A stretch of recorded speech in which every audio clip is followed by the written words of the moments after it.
So this happened to me a few days ago, and I was compelled to share this with you guys. I think it was important for me to share this encounter because everything happened for a reason, and I'm just thinking about what are the odds for this thing to happen to me when it did. So I'm going to share this story with you guys.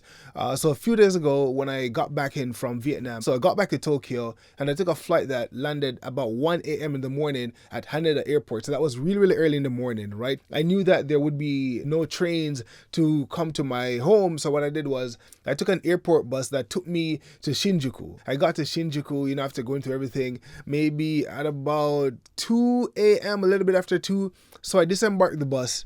So when I got off the bus, I took my suitcase. I was pulling it because I was actually making my way to a 24-hour restaurant just to wait it out until the first train started. So anyways, making my way to the restaurant, right?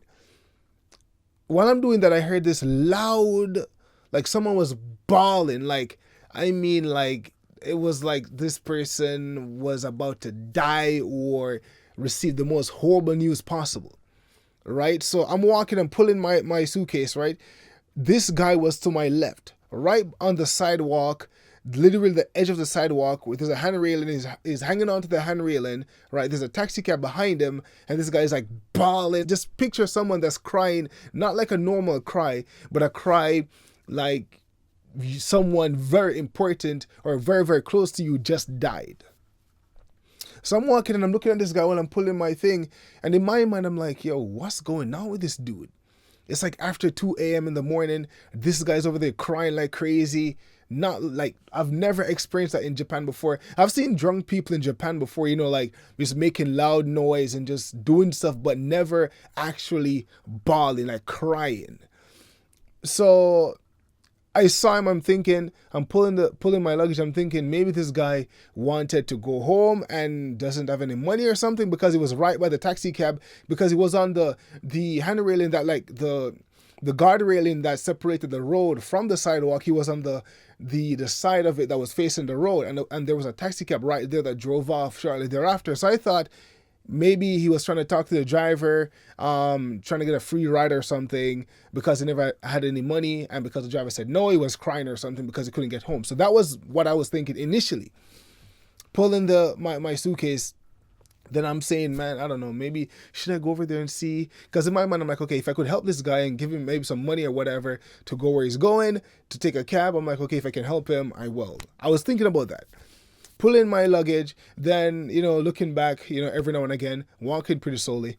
Eventually, the guy moved and leaned up against a building on his phone, right? So I'm walking and he's still crying.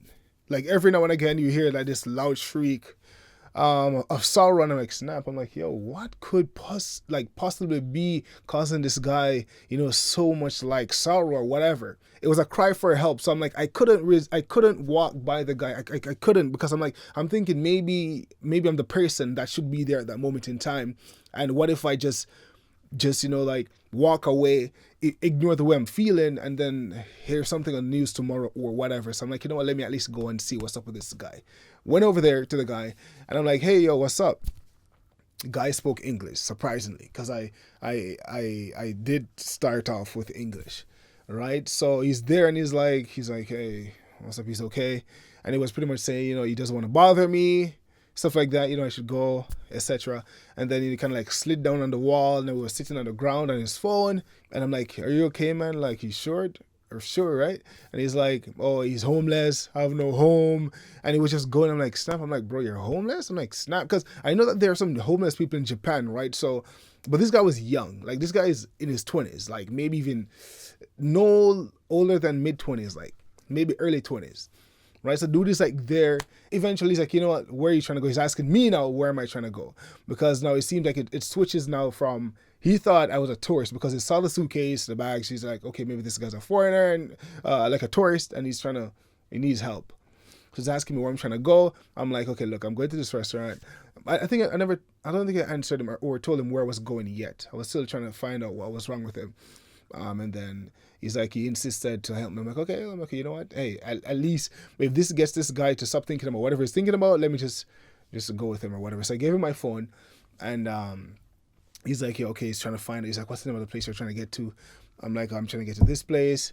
And he's like, okay, let me help you. Let me help you. Let me help you. And then eventually I just gave him my phone, and then we started making our way following Google Maps to find the spot. Then we started to have a conversation now, right? So the guy is there, of course. He calmed down a little bit, which is good.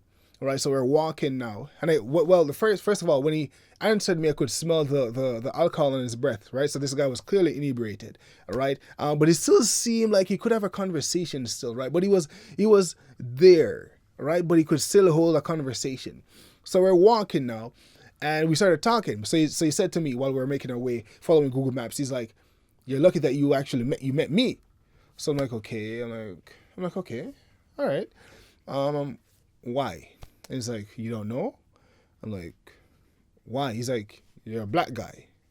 So I'm like, okay. This is an interesting conversation. Let me start pressing and see where this goes. So I'm like, he's like, and then I'm like, what do you mean because I'm a black guy? Then he's like, well, the Japanese won't help you. So I'm like, what do you mean? I'm like, in my mind, I'm like, okay, I live in Japan.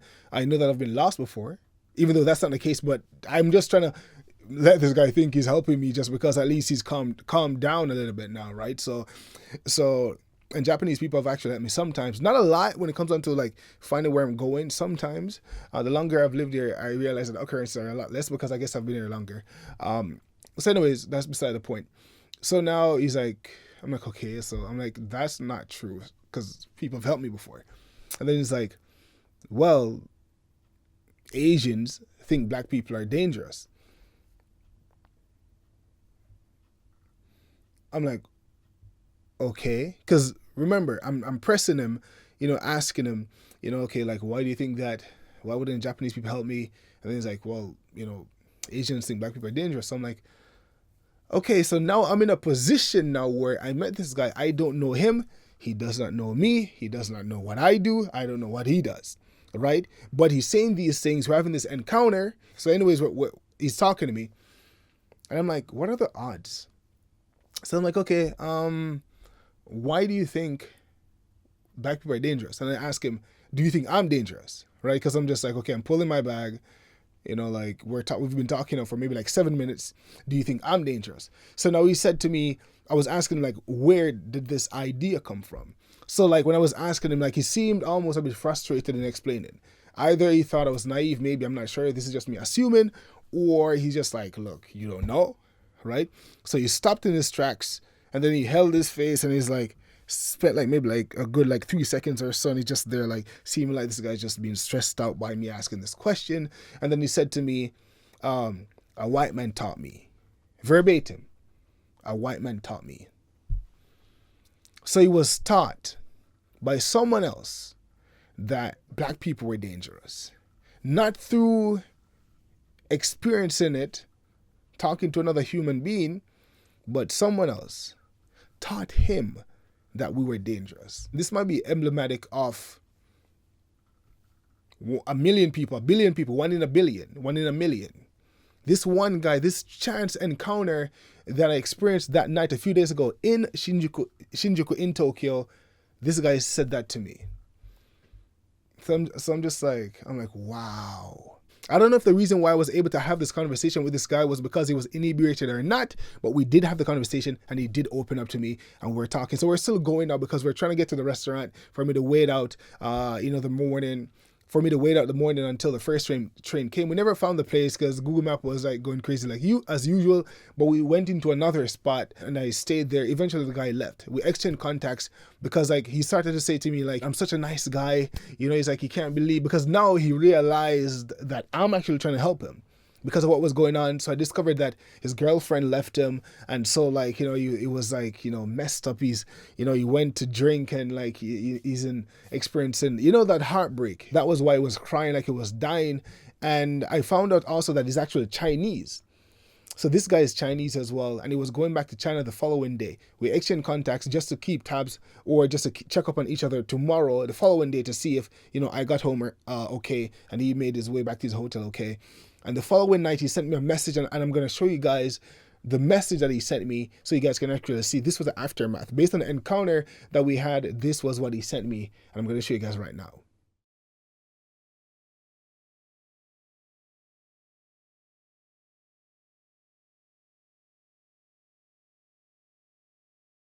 While we're on our mission, trying to repair the image of black people, you have people who are actively besmirching, right, and spreading all sorts of negative things about black people in this region, in Asia, and maybe elsewhere as well, right? While we're actively trying to counter these things, you have other people, wherever they are, with a poisonous mindset that's actively poisoning the minds of other people. And it just shows you that even though I'm not pandering to anyone, and I want you guys to understand this, because I'm a person that I have my own mind, and I do whatever it is that I want to do. If I set out to do something, I'm doing it. And not because I'm being influenced by someone else or I want to try to please people, because that's not my personality. So what I'm doing is I'm doing this mission. We're on this mission to inspire other black people, right? And as a byproduct, other people that consume the content or see what we're doing, their mindset might, if it's malleable, may start changing. That's not the goal, but it's a byproduct. It's just the way it is. You put stuff out into the world and it takes on a life of its own, and then sometimes it does exactly what you want it to do, and sometimes it does something else. Right? So sometimes someone invents something for one purpose and it's used for another. And that's possible as well. But I want you guys to understand that the goal is not to pander to people. So don't write in the comment section and tell me that, oh, you're trying to pander, or whatever the case is. No. I'm sharing a story that connects to the image of black people, how people are besmirching that image, and someone who was on the receiving end of such poisonous education had an encounter with someone that looks like me. The person or the thing that should be the object of their terror or whatever literally went over to him to help him, willing to even potentially take him home and try to figure out something, or to give him money for a taxi cab or something. That was an encounter. That was what happened that night in Shinjuku with that guy. And if he's back again, we might meet up a second time, hopefully. I'm not sure. But that's what happened, and I wanted to share that with you guys, just so you guys understand. Yeah, some of you guys may already have thought this. I've seen comments to this effect in the comment section that this is being done. But to actually have someone share their personal experience when the walls are down because he was inebriated, maybe if he was, like not drunk, it would be more reluctant to share what he shared. But because he was maybe a little bit, in that state, he released that information and shared that with me. And now he got an encounter with me, and that his mindset now has been impacted and potentially changed just through that one encounter. So that's all I wanted to share with you guys. I'm not sure what's going to come from this video, but I just felt like I needed to just share it with you guys. Just like that encounter taught me stuff and revealed stuff to me, maybe you guys can extrapolate or extract something from this talk, and I don't know what it might do for you, but I wanted to share it. I know I've done that, so that's the video. Thanks for watching. Bye for now.